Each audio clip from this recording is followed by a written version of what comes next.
Hello guys, இந்த வீடியோல terrace garden பண்ணணும்னு ஆசை இருக்கு.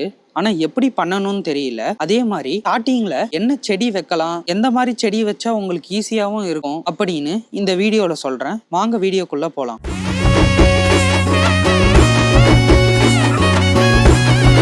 இப்பெல்லாம் சிட்டிலயும் நிறைய பேரு டெரஸ் கார்டன் பண்ண ஆரம்பிச்சிட்டாங்க. காரணம் என்னன்னா, நம்ம சாப்பிடுற காய்கறியில நிறைய கெமிக்கல் கலக்குறாங்கன்னு தெரிஞ்சு அவங்க நேச்சுரல் ஃபுட்டுக்காக மாறுறாங்க. அதனால வீட்டிலேயே செடி வளர்க்கலாம், வளர்த்து அதையே ஹார்வெஸ்ட் பண்ணி நல்ல உணவா எடுத்துக்கலாம்னு நினைச்சு டெரஸ் கார்டனிங் பண்றாங்க. ஆனா சில பேர் இதை சரியா பண்றது இல்ல. அதனால அவங்க செடியும் வாடி போகுது, அவங்க எதிர்பார்க்கிற பலனும் அவங்களுக்கு கிடைக்க மாட்டேங்குது. நீங்க டெரஸ் கார்டனிங் ஆரம்பிக்கிறீங்கன்னா ஈஸியா ஸ்டார்ட் பண்ண ஆரம்பிங்க. ஃபர்ஸ்ட் புதினா எடுத்துக்கிட்டீங்கன்னா இதுக்கு கொஞ்சமான தண்ணி தான் தேவை. கொஞ்சமா தண்ணி, சன்லைட் இருந்தா போதும், வேகமா ஸ்ப்ரெட் ஆகும். இதை நீங்க ஈஸியாவும் வளர்க்கலாம். அடுத்தது கொத்தமல்லி, கருவேப்பிலை. இது தினமும் வீட்டுல யூஸ் ஆகும். இதோட சீட்ஸ் போட்டாலே சில நாட்கள்லயே உங்களுக்கு வளர ஆரம்பிச்சிடும். அதே மாதிரி நீண்ட காலத்துக்கும் இது பயன் தரும். அதுக்கப்புறம் மிளகாய் செடி, இதை நீங்க ஒரு சின்ன பாட்ல கூட வளர்க்கலாம். வீட்லயே இதை நீங்க பண்ணும்போது உங்களுக்கு ஃப்ரெஷ்ஷான சில்லி கிடைக்கும். லாஸ்ட் தக்காளி, இதுக்கு கொஞ்சம் கேர் தேவை. கொஞ்சம் கேர் எடுத்து பாத்துக்கிட்டீங்கன்னா டெரஸ்லயே உங்களுக்கு ஒரு ஃப்ரெஷ்ஷான நேச்சுரலான தக்காளி கிடைக்கும். இதை நீங்க டெரஸ்ல வைக்கும் போது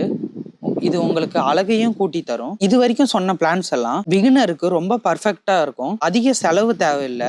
ஒரு சின்ன பழைய பக்கெட் இருந்தாலே போதும், அதுலயே நீங்க வளர்க்க ஆரம்பிச்சிடலாம். அதுக்கப்புறம் இதுக்கு கெமிக்கல் எல்லாம் போடாம கிச்சன்ல இருக்க வேஸ்டையே நீங்க கம்போஸ்ட் செய்து யூஸ் பண்ணீங்கன்னா உங்களுக்கு இயற்கை செடி நல்லாவே வளரும். டெரஸ் கார்டன் பண்றது ஒரு ஹாபி இல்ல, இது ஒரு ஹெல்த்தியான வாழ்க்கைக்கு ஆரம்பமா இருக்கும். தேங்க்யூ.